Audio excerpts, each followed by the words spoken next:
What's up, everybody? This is Richard, one of the 7 wonders in the world. And Luke, the 8th wonder.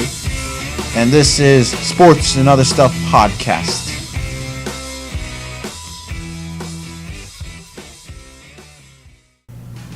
Hey there, sports fans. Welcome to the podcast.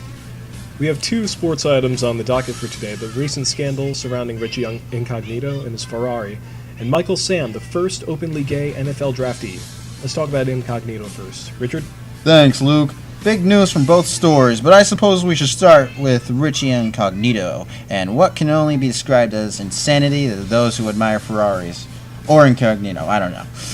There have been numerous reports of Richie Incognito smashing his very own Ferrari with a baseball bat. That's very true. Originally, reports indicated that someone else was hitting his car with the bat, but it soon became clear that it was he who was doing the smashing. I believe he's since been checked into a psychiatric ward. Seems he hasn't been dealing with the drama in his life too well recently, including the ongoing investigation into him bullying Jonathan Martin, a fellow Dolphins player, and his own parents' divorce. I don't see why people always do this kind of stuff. Kind of reminds me of my last divorce. But of course, that was from a few martinis too many.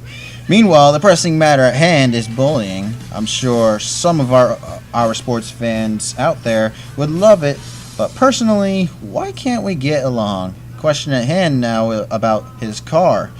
What will he do next? Will he get his car fixed, or will he get a new car? What do you think, Luke? Well, he's definitely going to get a new car as soon as he's able. Despite his recent behavior, I do hope he makes a recovery. And my next marriage life too. Anyways, let's talk a little bit about the next topic. We have here that Michael Sam is the first gay NFL draftee. God bless. But I know there are still people that are against this. Personally, I can see this as a chance to encourage more people like him into the world of NFL. What is your opinion on the whole situation at hand, Luke? Well, seemingly overnight, NFL experts told Sports Illustrated that Sam coming out has hurt his chances of getting drafted next season. While I wish this wasn't true, we don't live in a perfect world, and I do agree that this could happen. Hopefully, his qualifications as a player will supersede any prejudices the coaches or team owners may have. When will people see everyone as just human beings? We all are, except my ex-wife. I'm pretty sure she's the devil. Fingers crossed that he makes it. People need a brave role model. It's much better than a smashing Ferrari. Smashed Ferrari. I'm sorry. And bullying a teammate. Hopefully Sam won't be subject to the same behavior. Amen to that, brother. And now for some completely unrelated news that isn't about sports. And yes, we are totally going off topic from sports. Luke? Russia has invaded Crimea. At least 12,000 Russian troops have recently invaded the Ukrainian peninsula following massive protests in Kiev and the ousting of the president of Ukraine.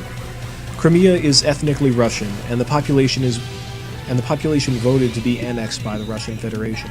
This is the first time an autonomous territory has been willfully annexed by a foreign nation since the dawn of international law. What do you think about this, Richard? I gotta say, this is the first in my book since the international law was formed. It's shocking, but why is it happening in the first place? Certainly there is something we don't know about this that's going on. Over in one of the most powerful places in the world, I believe. I wonder how many Ferraris are in Russia. Question is, how many tanks does Ferrari manufacture?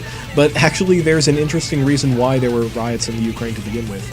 The western side of Ukraine generally wanted the country to join the European Union because Ukraine has started to flourish economically, while the eastern side, which is mostly ethnically Russian, and Russia itself, wanted Ukraine to join Russia, Belarus, and Kazakhstan in the Eurasian Union, which would become established by 2015. To put it simply, Russia and the corrupt Russia-allied Ukrainian government wants Ukraine to be a part of the Russian counterpart to the European Union.